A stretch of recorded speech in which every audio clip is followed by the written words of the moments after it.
Real world के मुअज़्ज़िज़ दोस्तों, मैं हूं माजिद मलिक और आप तमाम देखने और सुनने वालों को अस्सलाम वालेकुम। प्यारे साथियों, बेशक खतने करना सुन्नत इब्राहिमी और शायर इस्लाम में से है, जिसमें बच्चे के प्राइवेट पार्ट का जायद चमड़ा काटा जाता है। और अगर अहादीस नबी सल्लल्लाहु अलैहि वसल्लम का मुतालिया किया जाए तो हमें बहुत सी ऐसी अहादीस मिलेंगी जिनमें वाज़े तौर पर खतनों का जिक्र किया गया है।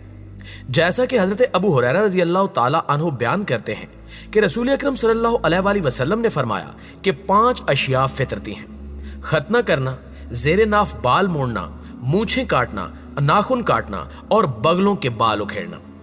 इस्लाम की तरह यहूदियों में भी खतने को लाजमी समझा जाता है। लिहाजा आज की वीडियो में हम यहूदियों के खतनों से मुतल्लिक मुख्तलिफ रसूमात के बारे में गुफ्तगू करेंगे और ये भी जानेंगे कि इनके खतनों की तकरीब में एक खाली कुर्सी क्यों रखी जाती है।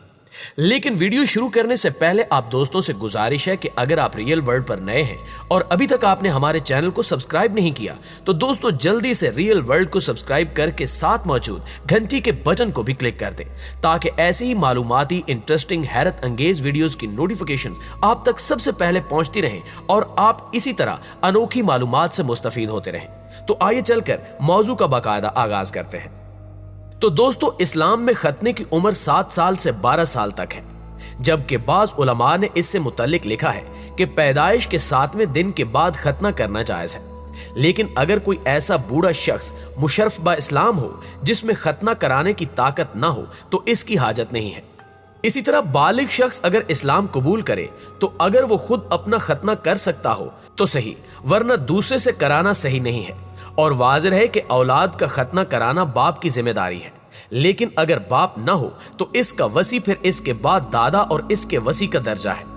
और बाकी दूसरे अकरबा का ये काम नहीं सिवाय इसके कि बच्चा इनकी तरबियत व अयाल में हो। यहूदियों की बात की जाए तो इस रस्म को हजरत इब्राहीम अलैहिस्सलाम ने यहूदियों में राइज किया और आज तक ये रस्म राइज है, जबकि मसीहत में इसकी ममानियत नहीं है, बल्कि सिर्फ ये कहा गया है कि ये जरूरी नहीं है। चुनांचे कुब्ती और हबशी मसीहों में ये अब भी राइज है। लेकिन यहां सवाल यह है कि यहूदी इस रस्म को कैसे सरंजाम देते हैं। तो इस हवाले से आपको बताते चलें कि यहूदी मजहब में जब कोई बच्चा पैदा होता है तो उसे सबसे पहले यहूदी आलिम के हवाले किया जाता है, जो उसके कान में चंद मखसूस कलमात पढ़ता है और फिर उस बच्चे को नंगा करके पानी से भरे हुए टब में गोते दिए जाते हैं, क्योंकि इनका अकीदा है कि जो भी बच्चा पैदा होने के फौरन बाद इस पानी में गोता लगाएगा वो आने वाली जिंदगी में गुनाहों से पाक हो जाएगा। इसके बाद बच्चे के खतने करने की बारी आती है, जिसके लिए सबसे पहले यहूदी आलिम एक तेज धार आला लेता है, जिस पर कुछ इबारतें पढ़कर दम करता है और फिर ये तेज धार आला बच्चे के उज़्वे तनासुल के सामने वाले हिस्से पर चलाया जाता है। लेकिन मुसलमानों के बरक्स इस हिस्से को इंतहाई कम मिकदार में काटा जाता है, जिसके दौरान बच्चा चीखता चलाता रहता है। जबकि बाज़ यहूदी फिरकों में बच्चे के खतने करने से पहले इसे बेहोश कर दिया जाता है ताकि इसे दर्द ना हो। लेकिन यहूदियत की अक्सरियत बगैर बेहोश किए ये रस्म सरंजाम देती है। यहूदियों के खतनों की तकरीब में एक और भी अजीबो गरीब रस्म अदा की जाती है, और वो ये है कि यहूदियों में जिस बच्चे के खतने हो रहे हों उसके करीब एक खाली कुर्सी रखते हैं, और वाज़िह है कि इस रस्म में खाली कुर्सी को लाजमी रखना होता है, वरना इस रस्म को यहूदी रब्बियों की जानिब से बिल्कुल भी कबूल नहीं किया जाता। इस कुर्सी को एलिया चेयर यानी हजरत इलियास अलैहिस्सलाम की कुर्सी कहा जाता है, क्योंकि यहूदियों का मानना है कि जब भी किसी यहूदी बच्चे के खतने किए जाते हैं तो उस तकरीब में हजरत इलियास अलैहिस्सलाम जरूर तशरीफ लाते हैं, जिनके बैठने के लिए यह कुर्सी रखी जाती है। नाज़रीन ग्रामी, जैसा कि हमने बताया कि तारीख में दुनिया के बहुत से मजहबी अकायद और समाज में खतने का रवाज था। इसी तरह कदीम मिस्र में भी खतने किए जाने की रिवायत थी, और ये इतनी ज्यादा थी कि बगैर खतने वाले उज़्वे तनासुल पर लोग हैरत करते थे। तारीख में इस बारे में इतनी मालूमात मिलती हैं कि मिस्र के फौजी अपने कब्जे में आने वाले लीबियाई मर्दों को अपने घर ले जाते थे ताकि इनके रिश्तेदार भी इनकी शर्मगाह को देख सकें। उस दौर में ऐसे कई मेडिकल इंस्टीट्यूट थे जो डॉक्टरों को इस बात की तरबियत देते थे, और ये इंस्टीट्यूट मरीजों का इलाज भी करते थे। जबकि कई ऐसे तिब्बी नुस्खे भी थे जिसमें मरीजों के तरीके इलाज लिखे थे। मिस्र से ऐसी भी तफसीलात मिली हैं जिनमें किसी तामीराती साइट पर तिब्बी कैंप्स लगाए जाते थे, जबकि यहां से इस बात के इशारे भी मिलते हैं کہ جب کسی تعمیراتی سائٹ پر کوئی حادثہ ہو جاتا تھا تو وہاں ہی ابتدائی طبی امداد اور علاج کیا جاتا تھا۔ اگر موجودہ حالات میں مصر میں ختنوں کی بات کی جائے تو اب یہاں مردوں کے ساتھ ساتھ عورتوں کے ختنے بھی کیے جاتے ہیں، کیونکہ مصر کی قدامت پسند مسلمان برادریاں خاص طور پر دیہی علاقوں میں بسنے والی خواتین کو نسوانی ختنے نہ ہونے تک ناپاک تصور کیا جاتا ہے اور شادی کے لیے تیار نہیں سمجھا جاتا۔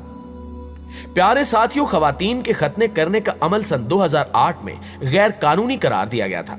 اور اب اگر خلاف قانون کوئی ڈاکٹر یہ کام کرتا ہے تو اسے 7 سال تک قید کی سزا ہو سکتی ہے۔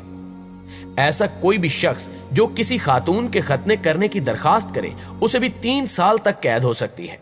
لیکن قانون ہونے کے باوجود مصر خواتین کے ختنے کی بلند ترین شرح والے ممالک میں شامل ہے۔ انسانی حقوق کے وکیل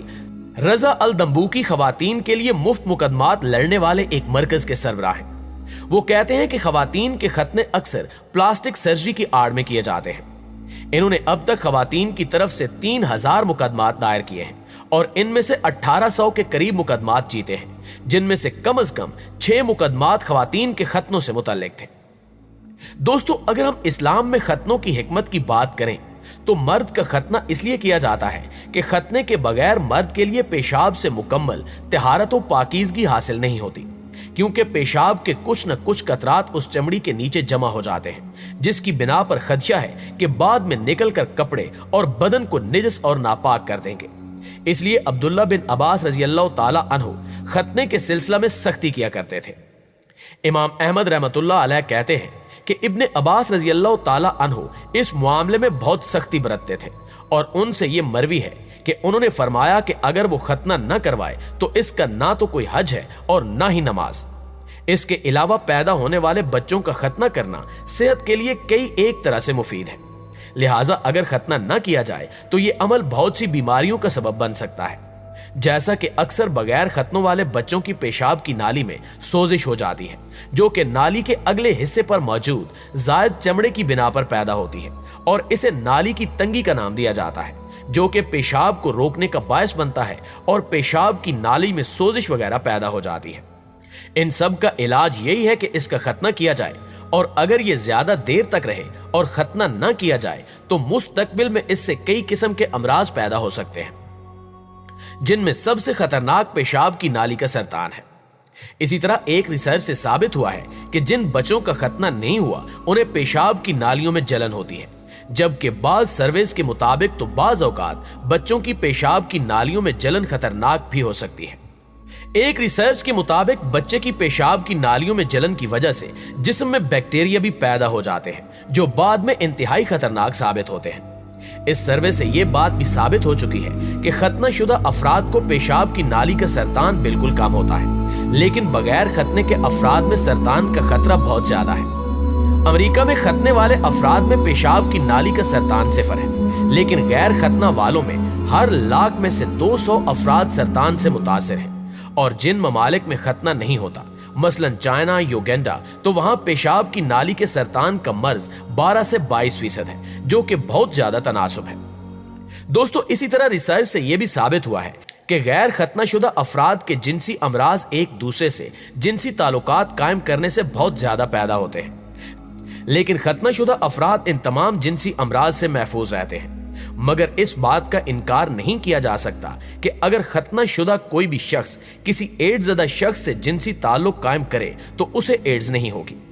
ہو سکتا ہے کہ اسے بھی یہ خطرناک بیماری لگ جائے۔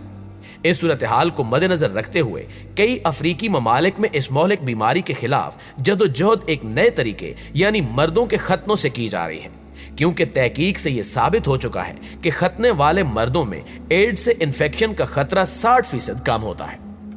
جی تو معزز دوستو، یہ تھی ہماری آج کی ویڈیو۔ آپ دوستوں کی رائے اس حوالے سے کیا کہتی ہے کمنٹ کر کے ہمیں ضرور بتائیے گا۔ انشاءاللہ آپ سے ملاقات ہوتی ہے اگلی ویڈیو میں، تب تک اپنا خیال رکھیے۔ اللہ نگہبان۔